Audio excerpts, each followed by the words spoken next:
Our chopper caught many North Texans showing up to cast their votes before the end of Texas's early voting period.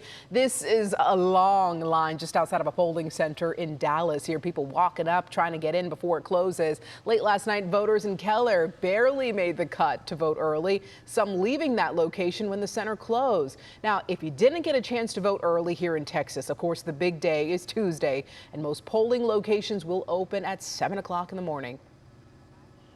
Ah, what a crowd this one is, huh? Hello, Wisconsin!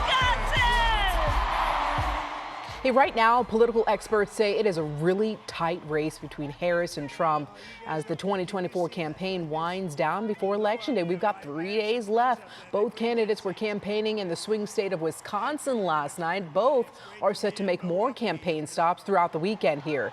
Harris will be in Georgia and North Carolina today. Trump will head to Virginia, a one-time swing state that has leaned blue in presidential elections for the past 2 decades.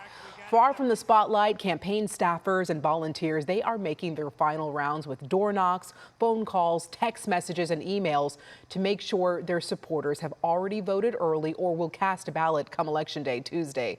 ABC's Chuck Silverstein has the latest. This morning, Harris and Trump turn their attention to southern swing states after crisscrossing Wisconsin. It's great to be in Milwaukee. We love Milwaukee. Milwaukee, are we ready to do this? Ending with dueling rallies in Milwaukee in the crucial industrial battleground state. Unlike Donald Trump, I don't believe that people who disagree with me are the enemy. Harris calling Trump's violent rhetoric aimed at former Republican Congresswoman Liz Cheney disqualifying. She's a radical war hawk. Let's put her with a rifle standing there with 9 barrels shooting at her, okay? Let's see how she feels about it. You know, when the guns are trained on her face. Trump asked why he used such violent language, seeming to change his story. And I said, if you ever gave her a rifle and let her do the fighting. And later, she's a tough one. But if you gave Liz Cheney a gun and put her into battle facing the other side with guns pointing at her, she wouldn't have the courage or the strength or the stamina.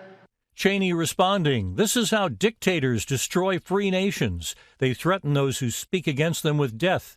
We cannot entrust our country and our freedom to a petty, vindictive, cruel, unstable man who wants to be a tyrant." Cheney adding this hashtag, "Women will not be silenced." Harris, who's been endorsed by Cheney, was blunt. This must be disqualifying. Anyone who wants to be president of the United States who uses that kind of violent rhetoric is clearly disqualified and unqualified to be president. With this race so tight, both campaigns trying to reach a tiny sliver of undecided voters, going back to more battleground states this weekend. Chuck Severson, ABC News, New York.